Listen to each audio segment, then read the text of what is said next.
So our trip begins here, near Lisbon, in a small city called Cascais. We stayed here for 9 days and traveled around Portugal. And from here, from Cascais, we're going to go all the way up to Peniche. And what we're looking for is a Farel. So Farel is a district of Peniche, but actually it's also a small village. And we're going to surf in the Baleal. Here is the peninsula itself, and our surfing school is located here. Unique thing about Baleal Peninsula is that any way waves are coming from, you will have a surfing spot. It won't be true if it's a hurricane or strong storm, because we came there for a few days and we couldn't surf, and surfing school was not giving lessons. But still, if waves are coming from this direction, for example, they're going to break on this peninsula. That means that on the right side, on this beach, you're going to get nice waves. Same applies for waves coming from front direction, so if waves are coming here, they're going to hit Baleal Peninsula. So here you're going to have stronger waves. Here on the left side, you'll have smaller waves, good for beginners. And same here. And if waves are coming from this side, for example, here you can have pretty strong waves. So it's not surfable, at least for beginners. But waves are going to break on the peninsula here. And here probably you will have nice surfing waves. So you'll have conditions for beginners to surf there. It's really nice because every day you come to the ocean, and if you're on a surf camp here, if you actually come for a week, you will have surfing conditions, and every day schools decide which way to go, on the right side or on the left side. And here we go, on a journey to the Baleal. It was really foggy and rainy morning, and actually day before this there was a big hurricane ruining a lot of stuff in Portugal, and some trees are fully broken, so it's kind of scary and like Silent Hill looking morning. And it was a day when surfing school allowed us to surf. So here we are already in Farel, coming to Peniche surf camp. And here you actually have everything you need for surfing. You don't need to carry anything with you, just your swimming pants. They will give you the costume, which in my case is a winter costume, and they will give you a board. If you're a beginner, it's going to be a soft board. If you're not a beginner, it's going to be a hard board, short board or long board. In my case, it was just a soft board for beginners. And here you're going to listen for a lection about how waves are working from my coach JP. Ships go up and down to the, so like they will have a floating device in the ocean. Okay. The swell will come up, it will pick up okay. and then it will go down, and it will go down, and this is the size of the swell. And then the size of the swell will almost never be the same as the size of the wave. Yes. Why? So this is the next thing you want to check. So this is the period of the wave, the distance in between the waves, and the waves will have more power. Okay. And when the swell is very close to the shore, the waves will be all on top of each other and they will be weaker. You know when you throw, for example, like a rock into a lake or something, and it spreads like this, Okay. you know, the inner circles are always closest to each other, and as they go, they start to spread, and it's the same kind of principle in the ocean. Okay. Right? So today it's kind high period. 13 is like it's kilometers from the shore. No, it's seconds. It's seconds. Oh, seconds. It's 13 Between waves. Between waves. It's good. So 13 is good. Yeah, and also this will always relate with energy. So the higher the period, the more energy the waves have. Sometimes you can have like periods like on the 20 seconds, and it's really funny because like you don't see any waves for a long time, Okay. and then you see like one or two like really powerful waves, and then it's again like flat. Oh, okay. Okay. And then this is the direction, so this is very important. So this is the direction in which this swell is coming from. So for example, let's Like, say, how do you, it's like you look on the compass and if it's yeah, like because like I already know, like for Peniche, like I already know by heart, like so, like for example, this swell, it's northwest, so it means what? It means that it's coming like this, okay. right? So this coast here, for example, is a lot more exposed to this swell than here, because Okay. here, if the swell's coming like this, a lot of Peniche is gonna block the swell. Okay. Right? For example, if the swell is from the north, and here on this arrow you see the arrow is pointing down, it means that here it will be the biggest, and here, because there is no obstacle and the swell is coming straight. Okay. But here, it's almost no waves because the Peniche Okay. blocks. Yeah, makes sense. I hope this selection was useful to you. And here we start our walk to the ocean, which is like 5 minutes away from the school. And for sure, I have my leash on the board, which I put on myself, and it's losing. And yeah, it's always happening to me. I don't know why. I don't know how to do it. So here GP is explaining how to do it properly. Yeah, it's just here, and then the key thing is that on this part here with the ticker, and you just like really well here, so it's tight. Nice. It's easier than it was shown before. I mean, there's like 1,000 ways of doing it. Once leash is on the board, we go further to the ocean. The way to the ocean is going through this parking lot. The funny thing about this is that you can identify if it's good day for surfing or not, if there are some cars in the surfing spot here in the parking lot. So if there are many cars, that means that waves are good and surfers are coming to get their waves.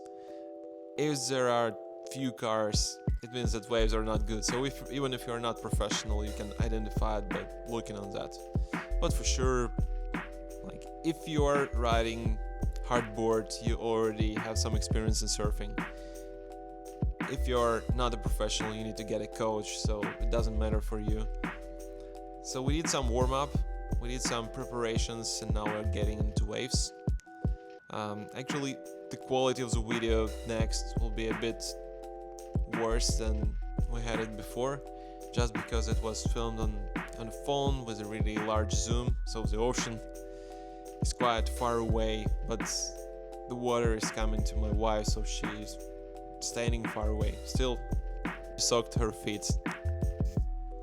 And here we start battling the water. Yeah, ocean is pretty hard, so I don't know, maybe 80% of what you're doing is fighting the ocean, fighting the waves. Here I'm trying to stand on my first white water because I haven't surfed for a long time. I need to at least get a grasp on the white water. So I'm standing, I'm falling, it's okay, it's happening all the time. So here JP is showing me how should I stand on the board. Look at this guy, he's just standing on the on the water without even going on the wave, like in one place. I don't know, his coordination is insane. So he's showing me how I should stand on the board. I understand my issue, so here I go again, and yeah, here it's almost good. I stood up, I haven't fallen. Yeah, it's good enough, I'm happy. Still it's a white water, but I'm not ready to go to lineup. I was never on the lineup, so I'm trying white water one more time, feeling confident here.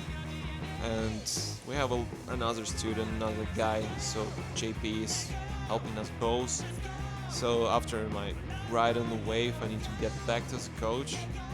And yeah, here I'm exhausted. You can see that I'm laying on the board. I just want to die because you know the cardio is hitting hard, and you spend a lot of power to fight the current, to find the waves. You need to go up on the wave or go under the wave. It's really exhausting kind of sport, and you need a lot of endurance to do it actually. So here I'm just keep fighting, and after this I'm going to have few really nice waves. Here I go on the wave. and it's actually first wave that I tried to cut, which was green wave, and here GP helping me out, pushing me, and here we go, my first ever green wave. Yeah, it was 1 second, but you know, I was so happy. I was so happy about this. I'm showing my surf signs to JP, then showing my surf signs to my wife. I'm like, yeah man, I did it. I'm a surfer. I tell you, it's looking really funny from this direction, from the screen, but in the water you feel like you're, you know, getting on other waves. So, but yeah, again, I'm catching another one. So JP pushed me. This one is a bit smaller, but still one of the best waves I ever caught. And here another one. And here I'm actually already exhausted, so I started to fall a lot. And I'm falling again and again, so I don't have any strength in me to even push myself up on the board, so I'm falling immediately and doing a lot of mistakes. And yeah, the ride is over. I'm getting out of the water, fully exhausted, dying, like I'm really dying from cardio, hitting me hard. I don't know what my pulse was, but yeah, it's insane. I just wanted to lay down and, you know, do nothing. It was really exhausting session, but really happy one. So my caring wife has given me a hat and a buff so I don't get cold, which I'm thankful about.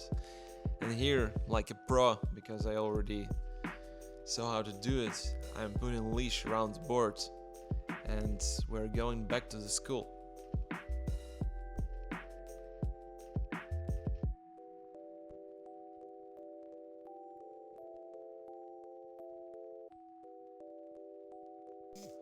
I'm looking really exhausted, but really happy, just telling my wife that yeah, I'm okay, I'm not cold, I'm actually pretty warm.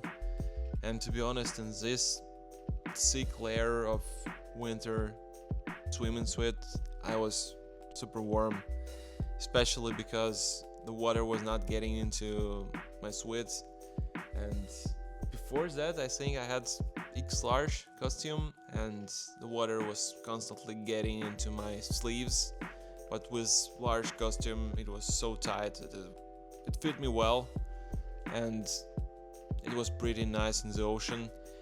And probably, you know, there is this saying that when weather is cold outside, when the weather is like plus 15 degrees and the ocean is plus 16, you feel that the ocean is much hotter than outside weather, and vice versa. So when we were surfing in Baleal in October, it was like 22 outside and ocean was like 16, and ocean felt much colder. So happy and tired getting back to the school, and after this we're going to head to the store to get some pastel de nata and some coffee. And our trip is over. We're getting back to Lisbon, and I would like to say that I would recommend winter surfing to anybody, any level, especially for beginners, because you have a great opportunity to surf in empty ocean. You have a great opportunity to have lessons quite cheaper than in summertime, because here you pay for group lesson and you get yourself a coach, and sometimes it can be only you and a coach, so you have single person lessons or two people lessons. It's much more efficient than surfing in a big group. So try it out and enjoy.